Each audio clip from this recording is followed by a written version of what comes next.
السلام عليكم ورحمة الله وبركاته. أعوذ بالله من الشيطان الرجيم. بسم الله الرحمن الرحيم.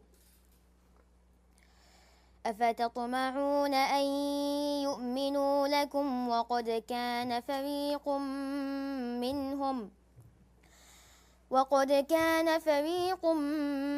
منهم يسمعون كلام الله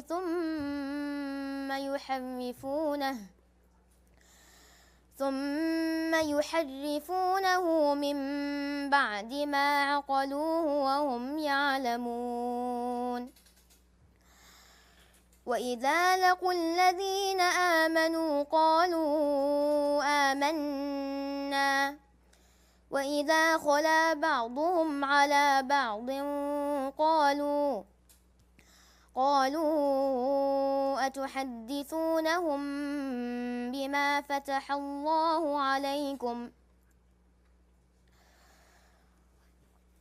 فتح الله عليكم ليحاجوكم به عند ربكم أفلا تعقلون. ولا يعلمون أن الله يعلم ما يسرون وما يعلنون. ومنهم أميون لا يعلمون الكتاب إلا أماني وإن هم إلا يظنون. فويل للذين يكتبون الكتاب بأيديهم ثم يقولون هذا من عند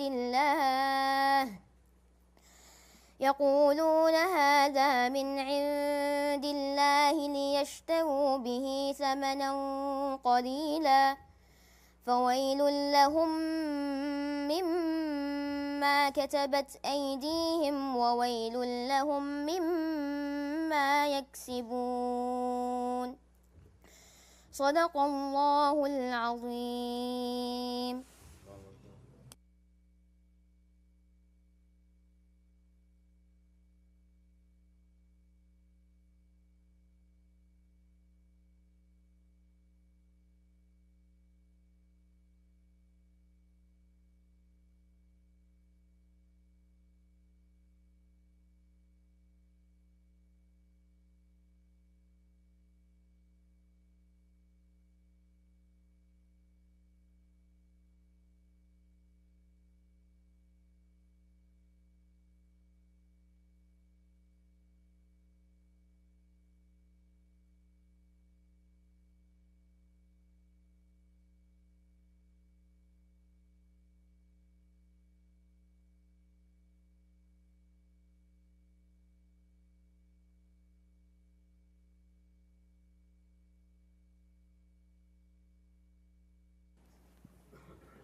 السلام عليكم ورحمة الله وبركاته.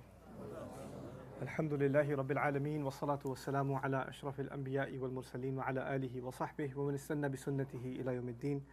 اللهم اجعلنا منهم ومن الذين آمنوا وعملوا الصالحات وتواصوا بالحق وتواصوا بالصبر. آمين يا رب العالمين. ثم أما بعد.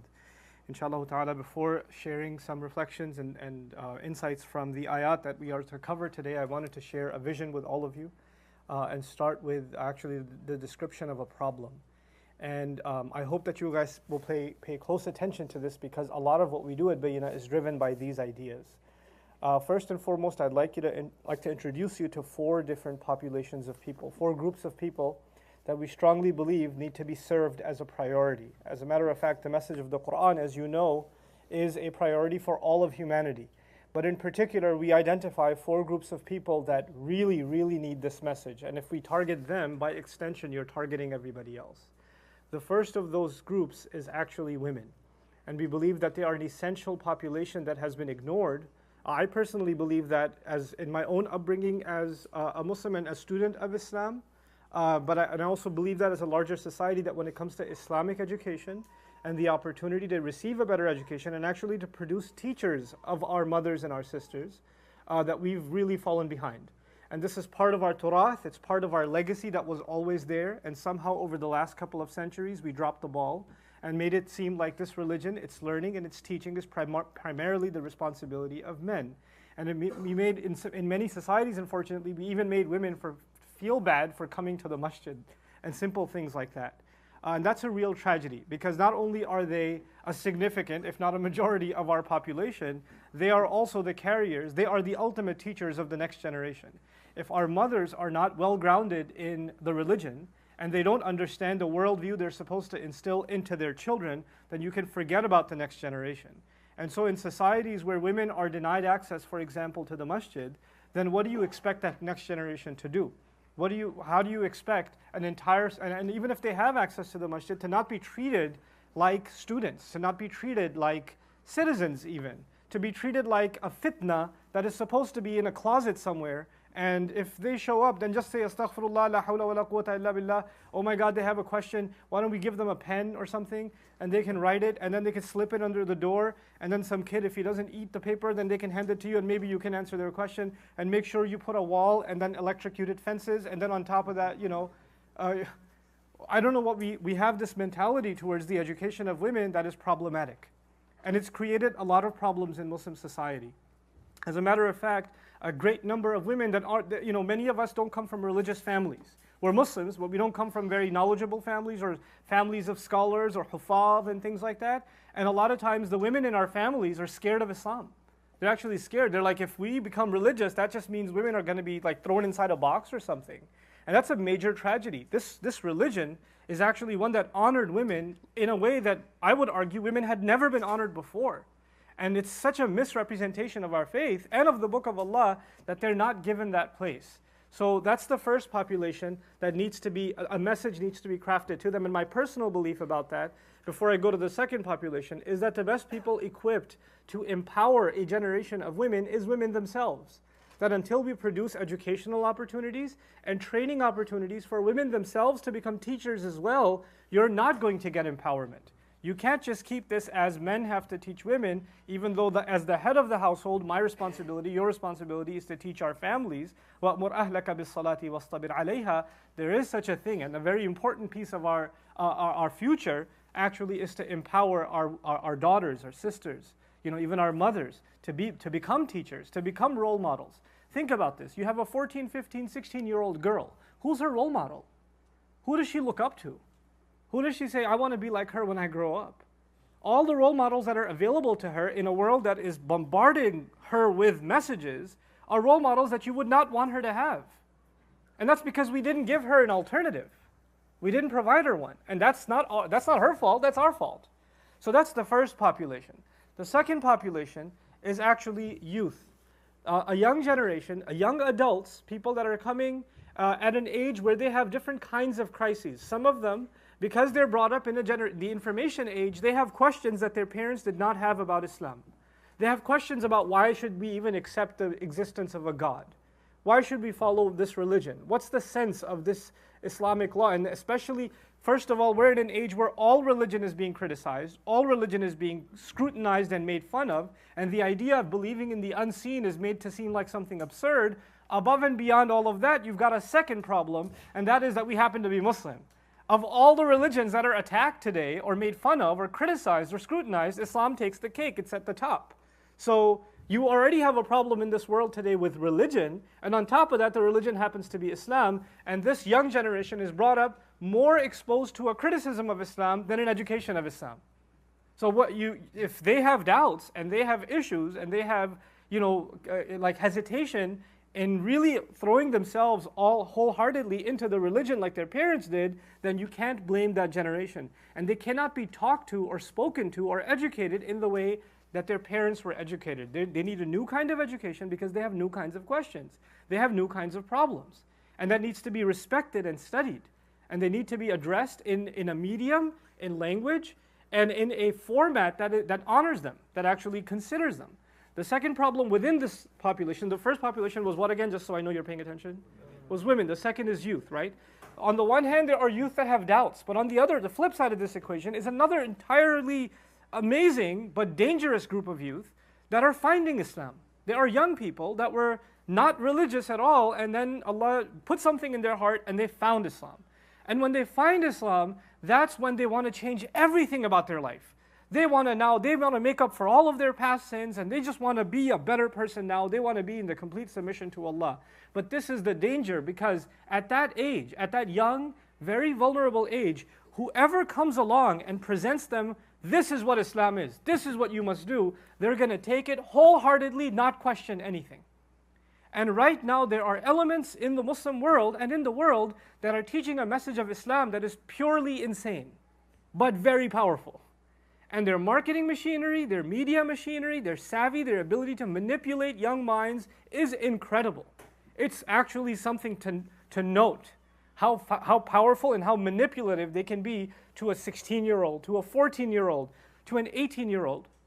And so before those good young Muslim men and women that want to learn more about their religion, before one of these forces catches them and snatches them and pulls them in and completely hypnotizes them, and they end up making decisions in their life that they're going to regret, and they go into one extreme or the other, it's essential that we target that young population that is seeking the message of Islam and give them something that gives them real answers, that doesn't shy away from the book. We're not trying to give them a watered-down version of Islam. We're trying to teach all humanity a genuine, thought-provoking, evidence-based, reasoning-based approach to our religion that they find satisfaction in. And they don't feel like, well, these guys are shying away from the tough questions. And those extreme people, with their messages, they tell it like it is. We can't accept that. And I'm not here to counter any group, but we're saying unless we provide a healthy alternative, we're the only ones to blame. So the second population was youth. The third population is curious non-Muslims. Curious non-Muslims. And these are people around the world, a majority of people who have now become curious about Islam because of all the bad press, which is actually a blessing in disguise. I call it a blessing in disguise because Musa alayhi salam did not have broadcast media under his control. But you know who controlled the media of the time? Fir'aun did. And Fir'aun went around advertising that he is a threat to civilization. Like he actually introduced all of Egypt to Musa alayhi salam, for Musa alayhi salam, as the enemy that you should be careful about. The problem with that is for a lot of people, when you say something is very, very bad, don't go near it, it's evil, it's horrible, then guess what happens to them? They get curious. The one thing you don't tell them not to go near, they want to know more about, right? So more copies are sold when Muslims are berated of the Quran than ever before, right? People are curious about this religion. And so as a result, we have people that have, just like the women and the youth, they have genuine questions too. And they have questions that have either been fed to them by media, that's not their fault, or they have questions of their own. Why do you people are the way you are? And they need to be given an adequate answer also. And they need to be engaged in civil conversation. And we cannot just assume, oh, the West is against us, or the modern media is against us, or the governments are against us. The world is far more complicated than one stroke, and everybody is just the West. There's lots of people with lots of very different personalities and different curiosities, and that needs to be respected. That's our third population. And our fourth population, I like to call them Muslims on the fence, Muslims on the edge.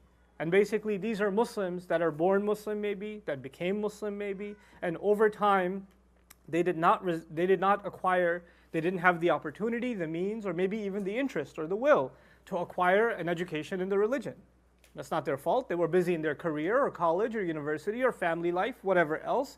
And now they've come to a point where because of the world we live in, they have questions about their religion too.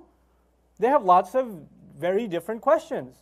And they are afraid to ask those questions to their imam or their teachers, their ulama, because if they ask those questions, somebody might just call them a kafir. And say, you don't even, astaghfirullah, how can you ask that question? How can we, and they feel bad about themselves because they don't practice the way they see people of the masjid practice. They don't see themselves as religious, and they're basically kind of given up on themselves and saying, we're not good Muslims anyway. Those are good Muslims, but those guys are pretty extreme. I'm even scared to talk to them. And so they distance themselves from what you could call a religious community. They become a community of their own. These are actually, I would argue, the vast majority of Muslims today. The vast majority of Muslims today are not at a masjid tonight. They're not. They're actually intimidated by even the idea of coming to a masjid. For them to come, it's actually a big decision. Like, people are going to look at me funny. They're going to judge me. I don't even know if I want to go there. Somebody's probably going to say something. They're terrified. These are Muslims, terrified to come to a gathering of Muslims in the house of Allah. And that's, again, I believe, our fault. We did not open up this space, and we did not open up a dialogue with people that isn't judgmental or intimidating or difficult. So I've identified 4 populations for you. Let's go over them again. I talked about women. I talked about what else? Youth. The third population was curious non-Muslims, and then Muslims on the fence. They're just literally hanging by a thread, right? And if we continue to not answer their questions, or answer their questions with astaghfirullah al-azim, a'udhu billah, I think you're possessed, then they're basically on their way out. They're on their way out. And if they're not on their way out, their next generation definitely is. Their children definitely are. So these are 4 very serious populations that have to be addressed. And if you cater your message, if you talk with these people in mind, if you talk and you give the message of the Quran with these people in mind, you'll be surprised. The Quran actually has satisfying answers, more than satisfying answers for all of these groups in ways that no other message can carry. That's part of the miracle of the Book of Allah. And that's why at this organization, I personally believe, and by extension our entire group believes, in creating messaging that reaches these groups of people in a way that is easy for them to take in. And it's easy for them to absorb over time. We don't expect them to come to us. We expect ourselves to go to them. Whatever it takes. If it takes creative media, if down the road it means we have to produce films and animations, if that means that we have to talk to movie directors, so be it. If it means we have to engage in talk shows and discussion panels and not just lectures, because not everybody's interested in lectures, so be it. That needs to be done. And so part of our vision, now I get to the vision. I've identified 4 groups. I quickly want to talk to you about what we think we can do to help. What we think we can do to help. There's 2 parts of it. One part of it, I like to call it media. Okay, media. And media is basically now in your handheld devices. Media is now beaming all over the world via the internet, right? So it's an open playing field. So if we have an opportunity to create effective, powerful, quality media, the kind of media that can gain momentum all over the world, then we need to engage in this battlefield with those targeted populations in mind. That's number 1. And for the first time, we have an opportunity in the Muslim world that we can reach a global audience in a strategic way like they've never been reached before, without any borders, without any restrictions. We have a really powerful opportunity before us. Bayyina, alhamdulillah, has enjoyed quite a bit of success in the social media scene, like Facebook and all, these platforms, YouTube and whatever else. But I tell you, that's just the tip of the iceberg. No matter how much you think one of my lectures has hits on YouTube or whatever, compare that to a song. Like, it's nothing. Like, we need to compete with the entertainment media. We need to compete with the top media of our age and reach those numbers, reach those populations. And that's when you're hitting the world. And we can. If you can reach 2 million, there's no reason you can't believe you can't reach 20 million or 200 million for that matter. Because if there are 2 million people out there that saw benefit in something, I can guarantee you there's 100 more for each one of them that's out there that just doesn't know yet. And that's part of our work, is actually creating the kind of materials that can reach those people.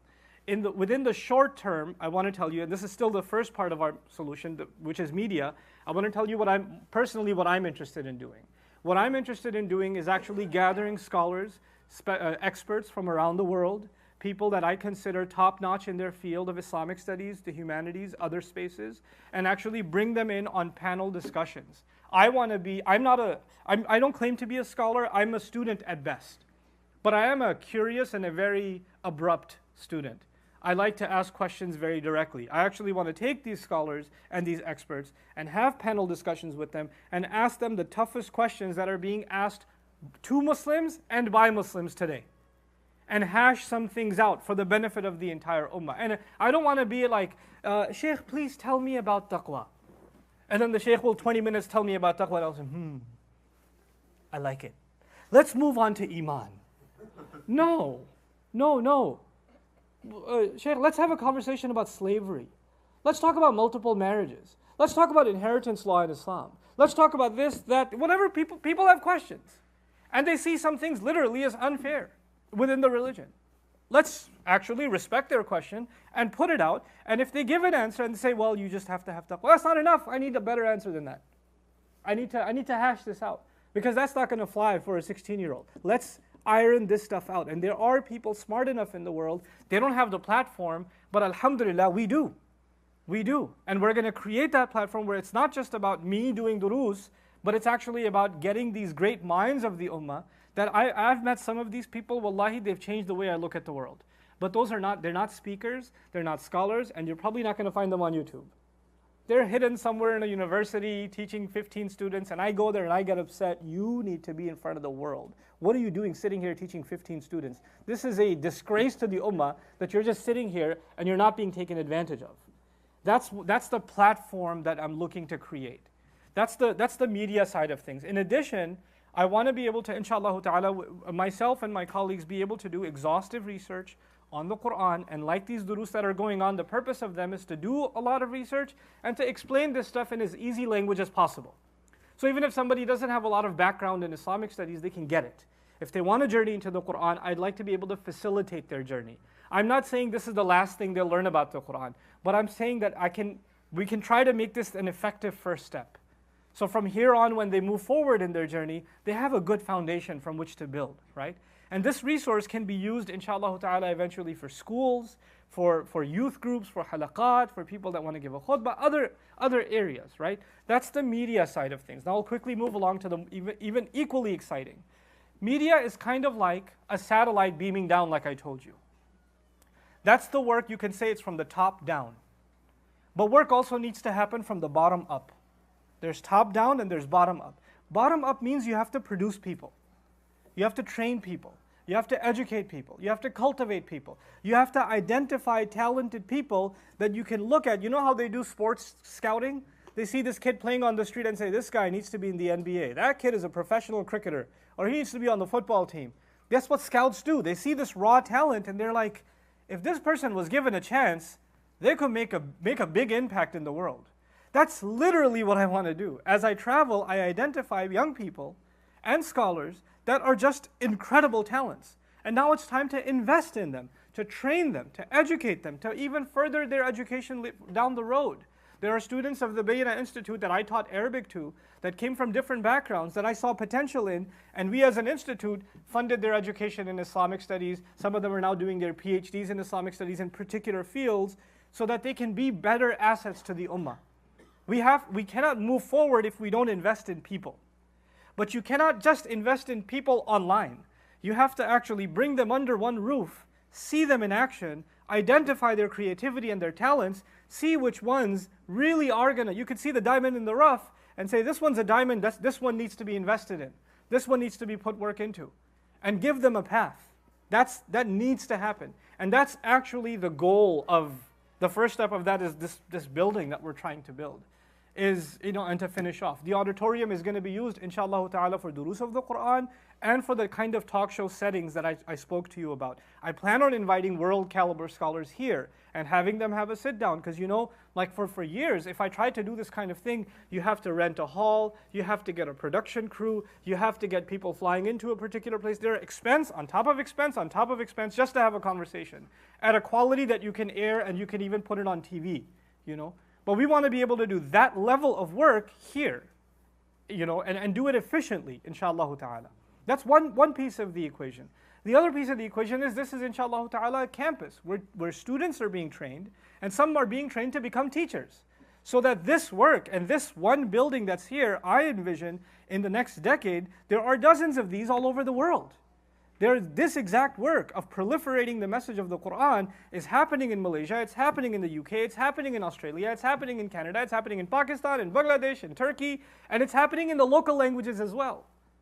It needs to happen in the local languages. I envision that this work of the Quran needs to happen in all of the major languages of the Muslim world. It needs to happen. These durus that I'm doing, inshallah, I want to identify talent much better than myself that can do it in Punjabi. They're much better than myself. And then they do it. And then when they're done with it, imagine like, I'm crazy about this stuff, but like, imagine one of these devices, right, with the entire Dars of the Quran loaded in, Punjabi or in Bahasa or in some other language, and it's passed down to mothers in villages where there's no internet.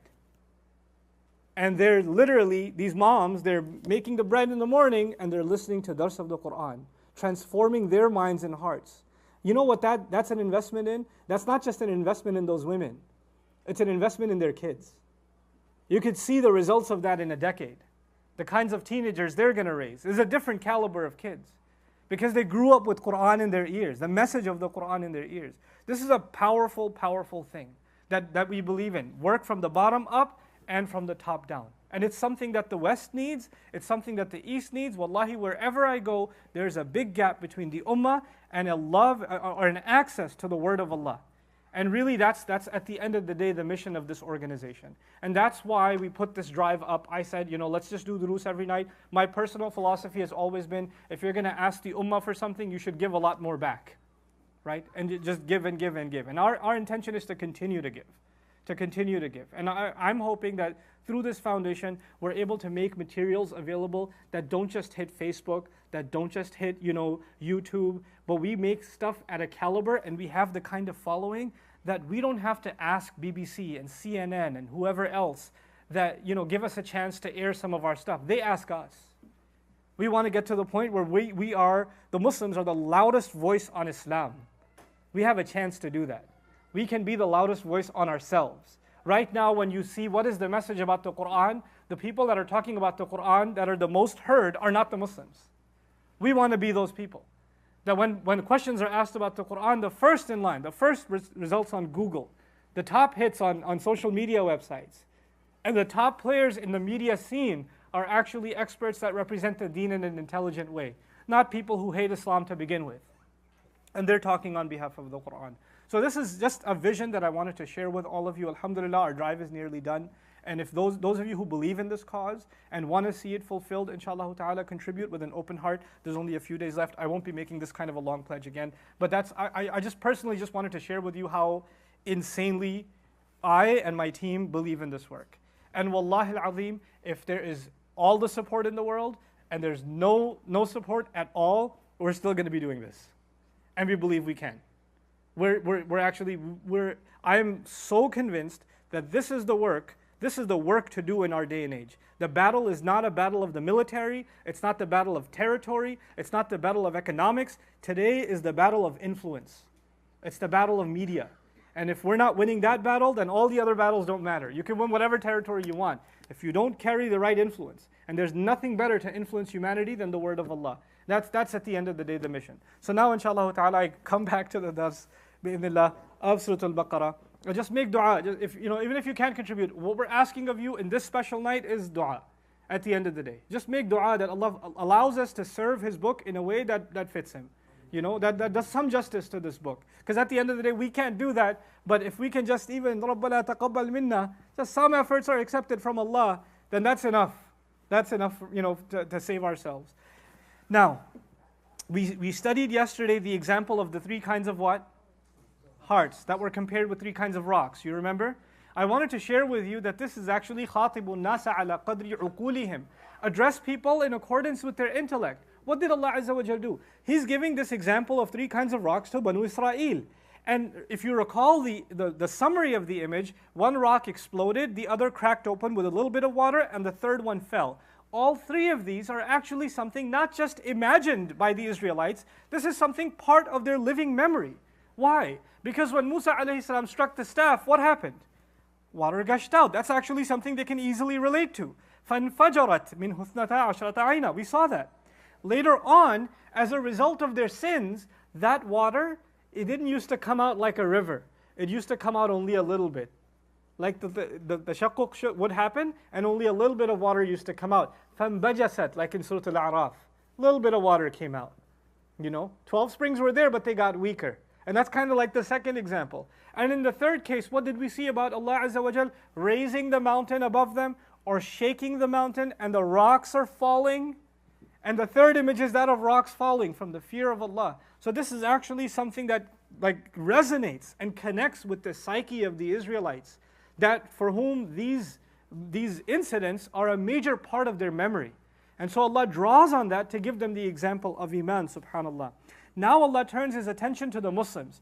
The entire conversation so far has been with the Israelites. We are kind of an audience to this conversation. But now Allah flips and He directly starts talking to you and me, the Ummah. He says, أَفَتَطْمَعُونَ أَن يُؤْمِنُوا لَكُمْ? Are you hopeful? Are you actually hopeful that they are going to accept what you're saying?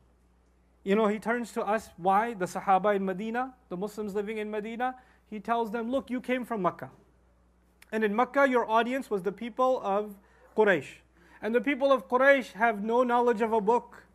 They have no knowledge of prophets. They worship idols. They have a completely different religious worldview. You were optimistic that when you come to Medina, these are Ahlul Kitab, these are people of the book. They know what a prophet is, they know what Allah is, they know these things. So when we give them this message, it's a much easier sell to them, because they already have background information. They have prerequisites. Plus, our prophet is mentioned in their books, so this is a done deal. They're going to hear about it and they're totally going to accept. They're not as tough of a sale as the people of Quraysh, who said even, Mar-Rahman. What's this Ar-Rahman? Like, we don't know what that is. They're not going to ask these questions. So Allah Azza wa Jalla says, actually, you assumed that because they have knowledge, that they're going to just willingly come to you open-hearted. No. What did Allah just explain? They saw the dead come back to life. They saw water part. They saw springs come out. Did that affect them? No. And Allah says their hearts have become hard, even with Musa alayhi salam. You think after them not sparing Musa alayhi salam, and hearing of all of this, you're noticing some parallels between the historical Israelites and the ones that are in the company of the Prophet ﷺ, because they're the ones being criticized. You're acting like your historical ancestors. Why are you doing that? Why are your hearts becoming so hard? And so Allah turns to the Muslims and says, are you actually hopeful they'll accept what you're saying? وَقَدْ كَانَ فَرِيقٌ مِّنْهُمْ يَسْمَعُونَ كَلَامَ اللَّهِ. And there had already been a group among them that used to listen to the speech of Allah. ثُمَّ يُحَرِّفُونَهُ مِن بَعْدِ مَا عَقَلُوهُ. Then they used to change it even after having understood it. Very curious statement. Listen to it again. Are you actually going to believe, you actually think they're going to accept what you're saying, while a group among them used to hear the speech of Allah and used to edit it, alter it, change it, replace it, even after they had understood it? Now, the first curious thing about this statement is the word fariq. قَدْ كَانَ فَرِيقٌ مِّنْهُمْ يَسْمَعُونَ كَلَامَ اللَّهِ ثُمَّ يُحَرِّفُونَهُ. Allah says they're not going to listen to you because a group among them used to change the book after hearing it. The question arises, how can you blame an entire nation for the crimes of one group? Allah could have said, they all heard it, they all changed it. But the fact of the matter is, Allah is only blaming a small group of them that used to hear the word of Allah and then deliberately edit it. يُحَرِّفُونَهُ يعني التغيير والتبديل وأصله من الانحراف الشيء والتحريف الشيء. الانحراف عن الشيء. Move it from its place. Imam Amin Ahsan Islah, he gave examples of this. In the Jewish, in his book, actually his teacher, Hamiduddin Farahi rahimahullah, amazing book. I hear it's been translated into English and into Arabic. I still haven't gotten a copy. When I do, I'll publicize it. Very important book. The book is called Ar-Ra'yu Sahih fi man huwa al-Dhabih. The correct position on who was to be slaughtered. Meaning Ibrahim alayhi salam had a dream to slaughter his son. Muslims believe it's Ismail alayhi salam. The majority of us believe it's Ismail alayhi salam. And the Jewish position is it's Isaac. It's Ishaq that is to be slaughtered. And you might think, who cares? I mean, he didn't get slaughtered. It was a cow instead or a ram instead. So what does it matter? It's a pretty big deal.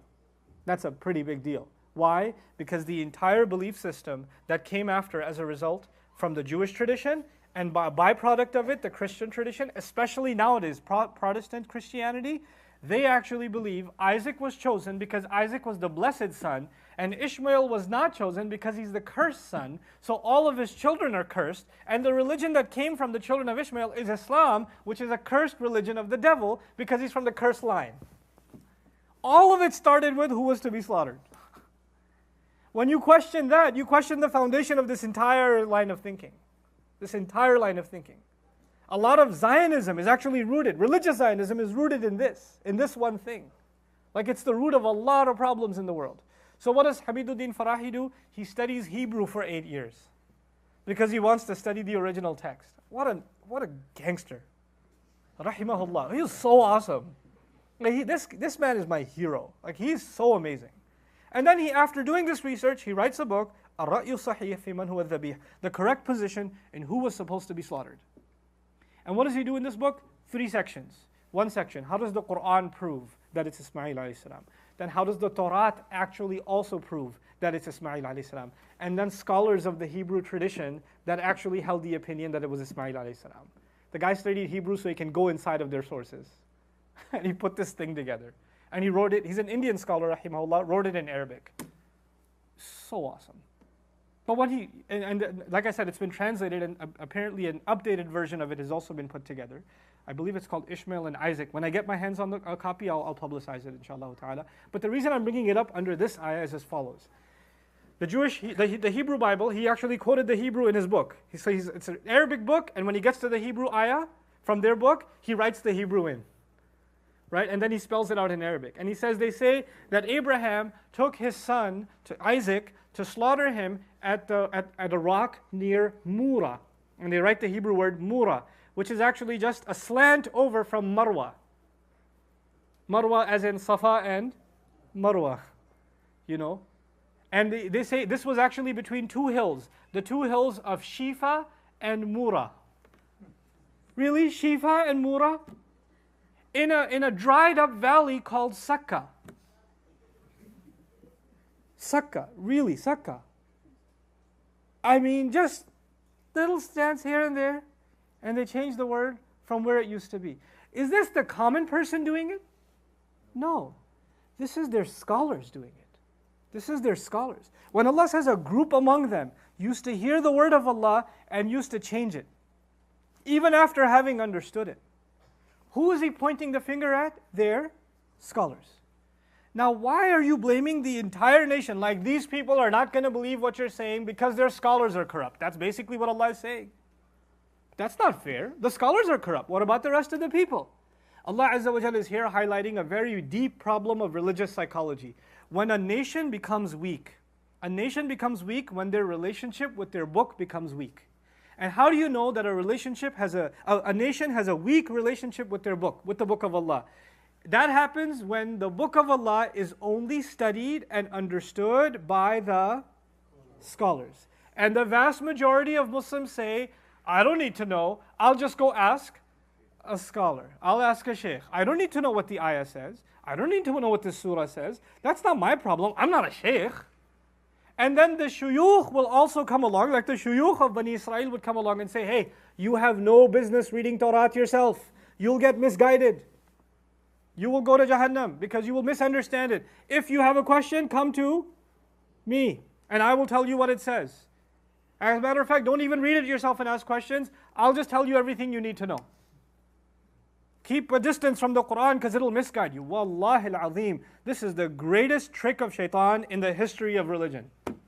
The revelation that came to connect every human being to Allah, now we're being fed, you can only go through scholars. I'm not undermining the value of scholarship. You have to understand though what the role of scholarship is. The role of scholarship is as follows. You, the public, I'm not a scholar either, me, the public, we're supposed to be informed consumers. We're students. We cannot be non-students. Everybody's supposed to be a student. And as students, you have the right to ask questions when you don't understand something. You can say, how can we believe this? Where did this come from? How did this get there? And you're supposed to be curious and ask those questions. And whose responsibility is it to give you those answers in a satisfying fashion? The scholars. And they're supposed to not just give you the answer, they're supposed to show you how they arrived at the answer. So if they give you an answer and you say, well, I'm not convinced, how did you arrive at this answer? They're not allowed to get offended. They're not allowed to say, I'm a alim, you're not, shut up. They're not allowed to say that. And so what happens in their scholarship? In the Jewish mind, this is actually far more extreme than the Ummah ever became. But in their, in their history what happened? Their scholars would write an opinion. An opinion is actually somebody's best attempt at understanding something. They would write an opinion, and the next generation would actually believe that the opinion of a rabbi is equal to the law of God. Their fatwa is equal to Islam itself. So disagreeing with the rabbi, and by the way, then they had other ulama with other opinions, and they kept collecting all these opinions. For any one issue, they have 100 different opinions, and they say follow any one of them because they are all from Allah. All of these opinions are from Allah. Why? Because they came from scholars. Because scholars can't go wrong. The scholars actually became divine in a sense. And that's why the Quran says that they took their scholars, their rabbis and their priests as gods besides Allah. They didn't worship them, but they took law from them like they're taking law from Allah Himself. They took halal and haram from them without question like they would take it from Allah Himself. So now, even after they're making these changes, and then let me tell you, take you back to the Muslim psyche, because today if there's nothing else you understand, just understand this problem. A very deep problem in religious psychology that hits any ummah, even the Muslim ummah. We are people of benefit of the doubt. We say he's a alim, how could he be a bad person?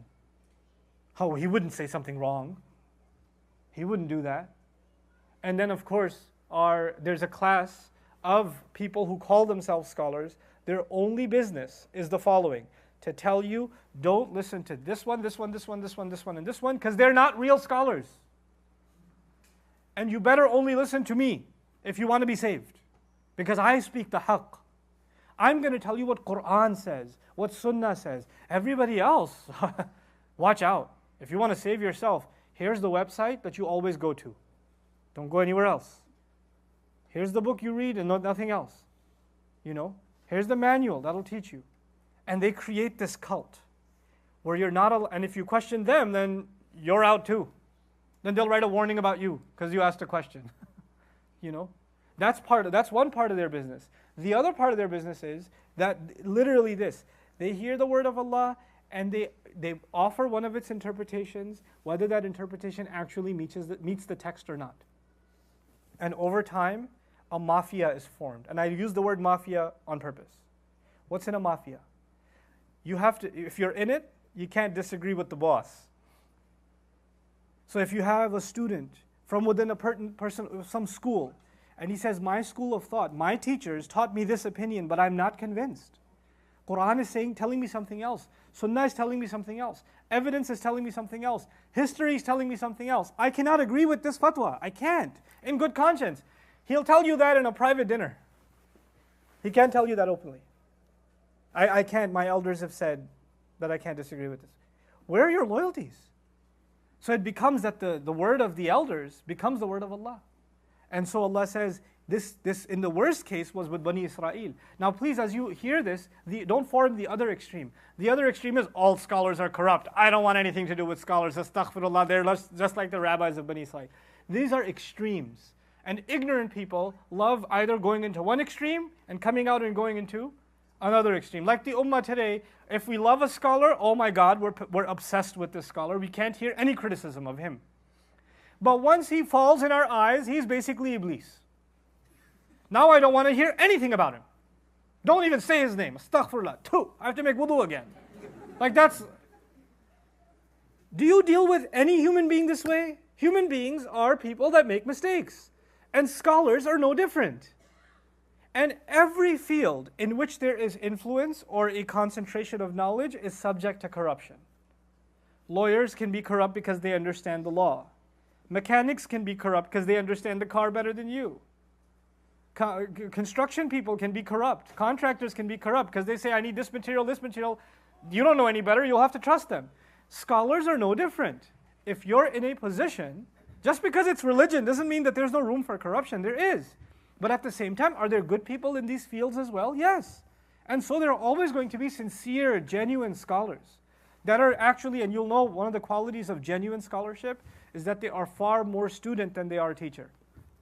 They're just in a lifelong engagement of learning. And that's how you can tell the mark of a scholar, So ثُمَّ يُحَرِّفُونَهُ مِنْ بَعْدِ مَا عَقَلُوهُ. They edit it even after they've come to understand it. They understand what it really means, but they still can't get themselves to say it. وَهُمْ يَعْلَمُونَ, and they're the ones who know. In other words, knowledge is being kept with them. If they don't send it out, if they don't give it out, the public's not going to have it. And so in this ayah, Allah is actually directly blaming one group and indirectly blaming another group. Directly, He's blaming corrupt scholarship. Indirectly, He's blaming the public who trusts them with anything without asking any questions. A completely blind, trusting public. We don't interrogate our scholars, but we do engage in reasonable, rational, civil conversation with them. That transparency needs to be there for an ummah to be secure from corruption. And so, وَإِذَا لَقُوا الَّذِينَ آمَنُوا قَالُوا آمَنَّا. The general public, this ayah now, builds on this idea. When they come to those who believe, they say, we believe too. A Jew from Medina listens to his rabbi talk about the final prophet, Saturday after Saturday after Saturday, then he sees Rasulullah ﷺ and says, hey, that's exactly the lecture I heard. He's exactly the same guy. And he goes and talks to one of the Sahaba and says, he's a prophet of yours? I think it's the same one we heard about in our book. I've heard so many speeches about him. It all matches up. Now this is a common Jew talking to a common Muslim in Medina. They're just having this casual conversation. So when they come to you, they say, I think we're pretty much on the same page. We accept all this stuff that you're saying. We've been hearing this for a long time. وَإِذَا خَلَا بَعْضُهُمْ إِلَى بَعْضٍ. Then they go happily to the rabbi, running off to the rabbi, and they go in private company. Rabbi, guess what? I think that prophet you told us about, he's here. And I was talking to some of his followers. It's totally what you said. It's exactly the same man. And so then they get a lecture from their rabbi. Why did you go tell them? Don't go talk to them again. You'll get confused.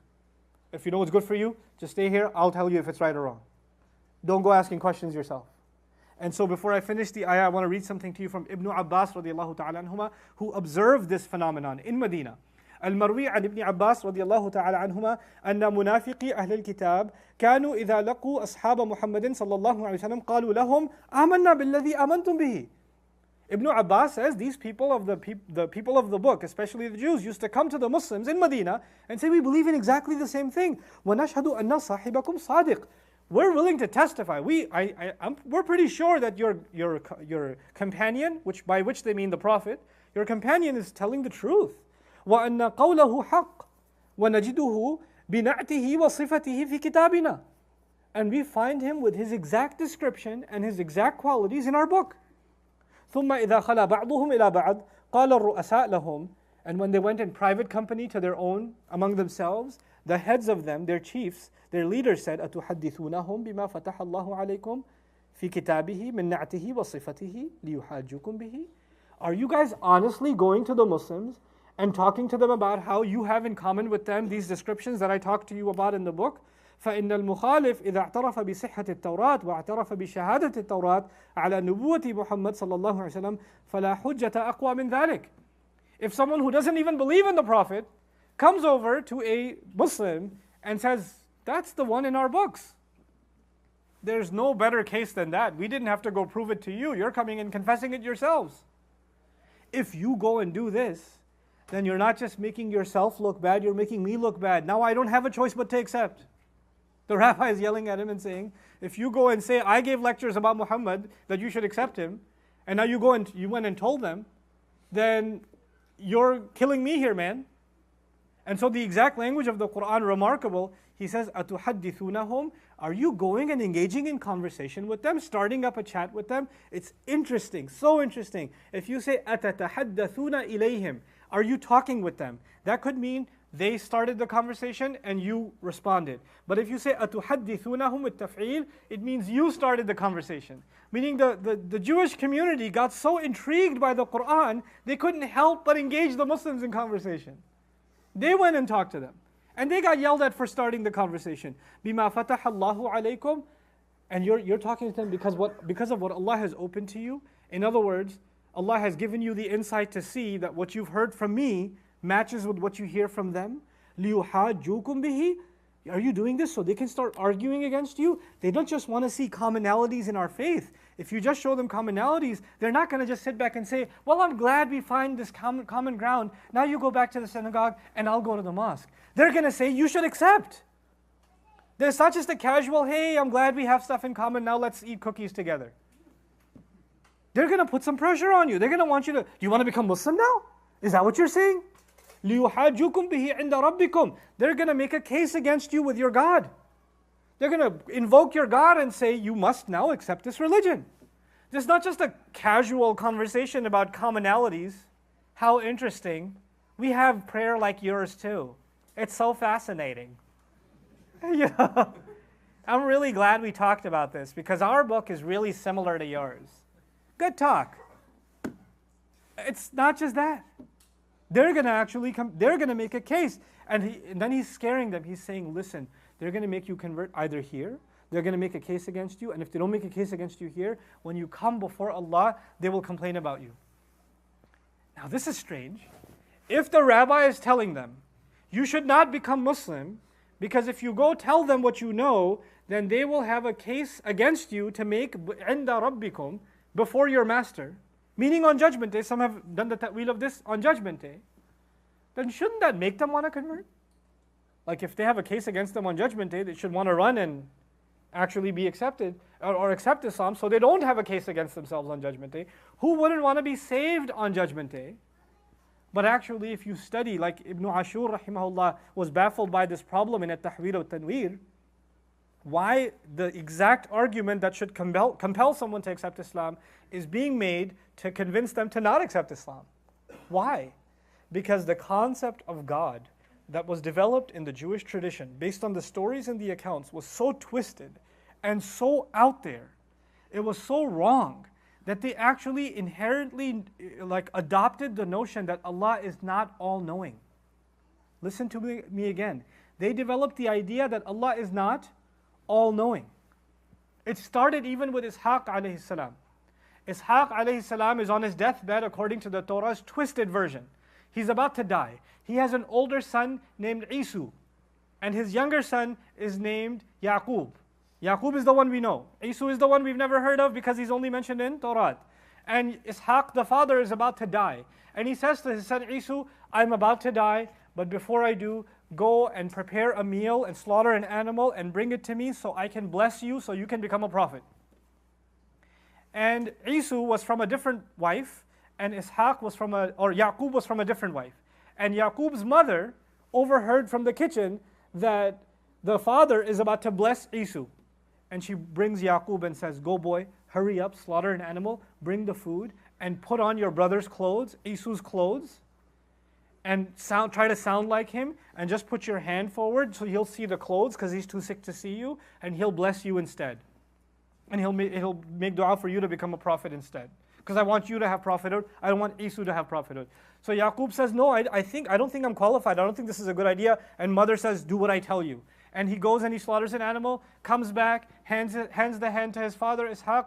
Ishaq doesn't realize what he's doing. He gives prophethood unknowingly to Yaqub alayhi salam. Isu comes back with an animal, says, Dad, I'm ready to get blessed. He says, I already blessed your brother, I'm sorry. This is actually the Torah's account. Like Allah does not know, حَيْثُ يَجْعَلُ رِسَالَتَهُ, Quran says. Allah knows better where to place His prophethood. Where to place His They actually developed the idea that you can con Allah. That you can actually, don't tell them. Because if you tell them, then the judge is Allah and they'll have evidence. If you don't give them the evidence, then Allah won't have anything to argue with. And they're like, oh, okay, I won't talk to them again. And so, أَفَلَا تَعْقِلُونَ, they told their own followers, why don't you think? You're going to lose the case. This way, keep it secret and it won't come out. Can you imagine how far from the teachings of even about Allah they came? And that's just one example that he gave, Ibn Ashur. He gave several examples from Torah where they undermine the knowledge of Allah. So what is the next ayah? It corrects this corrupted notion of the Torah. أَوَلَا يَعْلَمُونَ, don't they already know? Shouldn't they already know? أَنَّ اللَّهَ يَعْلَمُ مَا يُسِرُّونَ وَمَا يُعْلِنُونَ, that Allah knows what they hide. Allah knows what they make secret. And Allah knows the pronouncements, the public statements that they make. Don't they already know that Allah knows all of these things? Allah is now questioning not just that they challenge Rasulullah sallallahu alaihi wasallam and undermine him. They're even willing to undermine Allah, to have corrupt notions about Allah. And Allah challenges them openly. And so now this was if the best of them, their rabbis, are this corrupt, what are you going to accept from their gullible population who's handed the entire religion over to the rabbis? They don't care to study it, they just lean on the rabbis. And they're not off the hook. And that's why the next ayah is about the rest of the population. This has to be learned by the ummah. Why? Because you're going to have people. Alhamdulillah, we don't have the level of corruption. Even in our scholarship, whenever there's corruption, it's not to the point where our scholars believe Allah is not all-knowing. We're not at that level, alhamdulillah. But there is certainly the kind of corruption that keeps scholars from speaking out the truth, even when they see it in front of their face. Because there are political considerations, economic considerations, social considerations, school of thought considerations, allegiances, loyalties, jobs, imam positions. They're going to get shaken if I don't say. Simple things. There's an imam who's, look, what you're convinced of is a amana on you. The imam is convinced that Eid is tomorrow. The board member comes and says, look, if you want your job, Eid is the day after tomorrow. I mean, you're entitled to your opinion, but I only have a day off on Sunday. I can't afford Monday, so you need to announce. The imam says, actually, I can't do that. I saw the moon sighting. I'm pretty sure it's... No, but we really want you to have a good future here at the Islamic Center. Think about your children. There's difference of opinion. You can slip by. Now, this may be a mukhtalaf fihi issue. This may be an issue of disagreement. It's possible. But on the conscience of that scholar, when he had to weigh his income and the pressure from an employer as opposed to what he's convinced of to be true, then what's the point of being a representative of this deen? What's the point then? If you have to sell your conscience, And this is, you could think this is a small issue. It's not a small issue when it's a matter of conviction, and when it's a matter of principle.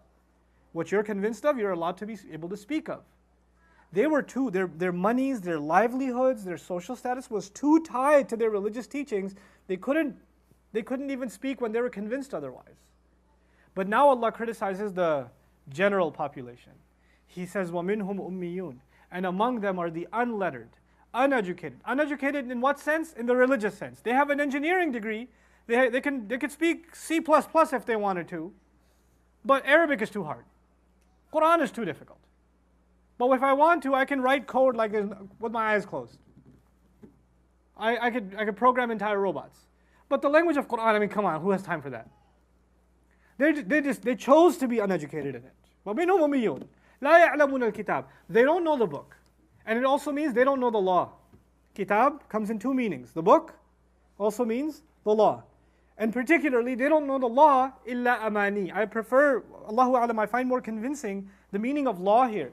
Among them are uneducated people who don't know the law of Allah except their own wishful assumptions. Illa amani. I don't think it's this way. I'm pretty sure it's this way. I don't think the punishment is this. That's too harsh. I'm pretty sure Allah is much more lenient than that.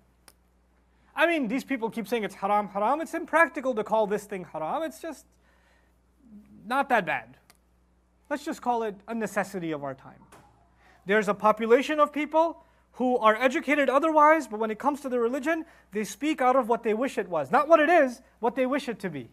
They'd like to mold it this way or that way or the other way. And in a day and age like ours, this is manifest more than probably it's ever been before. There are people who look at religion like they look at something they're shopping for. It's a consumer product. Well, I want a religion that makes me feel better about myself. And these rules are pretty hard on me. So I feel like if Allah really wants me to be happy, then He'll be understanding that I don't da-da-da-da-da. Really? You feel? If Allah wants you to be happy, like, what religion is this? Is it called Islam, where you submit yourself? Or you want the deen of Allah to submit to you? What did you enter? What did you come into? If you want, and there are people who literally have this mentality where Islam, as we have learned it, is too harsh. We need to loosen it up a little bit. We need to take it easy, relax. And if it could just, because and there are people that have literally told me if the Quran was revealed today, it wouldn't be this harsh. It's like, wow. Eid Mubarak to you, my friend, because I will not engage in that conversation. That's way too stupid a conversation for me to because. So what is amani? The Arabic definition, يقولون للذي يقول ما لا حقيقة له وهو يحبه. هذا منى وهذه أمنية. They say about something that doesn't actually exist in reality, but they wish it did. That's called an umniya. They have no knowledge of the law, nor any knowledge of the book, except for their own wishful thinking, what they wish Islam was, what they hoped Islam was. They'd like to reinterpret it in a way that's just so much more convenient. It's so much easier. And there are two ways to do that. In the few minutes that I have left, we won't be able to finish this ayah. Two ways to do that, please remember them. There's the unfortunate road the Christians took, and the unfortunate road the Jews took. To take the book and turn it into amani. I'll show both of them to you. And how some of them have made their way into our ummah. لَتَتَّبِعُنَّ سُنَنَ الَّذِينَ مِنْ قَبْلِكُمْ, the Prophet said. You will absolutely follow the ways of those who came before you. And the Sahaba said, Al-Yahud wa Nasara? Jews and Christians? He said, Faman. To aur kaun? Who else? How did the Christians do this? The Christians did this by saying that Jesus is going to pay for all of our sins, so we don't need the law anymore. Because we are already what? We're saved. Now we didn't do this with Jesus, but a group of us did this with Muhammadur Rasulullah sallallahu alaihi wasallam. Rasulullah will do shafa'ah. If you said salawat upon him, then the fire of hell will not touch you. If you recited this many times, and Rasulullah sallallahu alaihi wasallam says that he will make Muhammad of Allah and he will save us from the hellfire, and just show your love to Rasulullah. Now your women don't have to cover, and you don't have to pray 5 times, and it's all good, man. If you're just doing a Naat Khani the whole night, you're good. You're set. If you just show how much you love the Prophet, nasheed after nasheed after nasheed, Maghrib is going on, but you're busy in the nasheed because you love the Prophet so much, ﷺ, you'll be fine. Who does this mimic? This is Christian behavior with Jesus. He's our salvation. Praising Him. Praise Jesus. Now became praise Rasulullah. Salawat upon Rasulullah.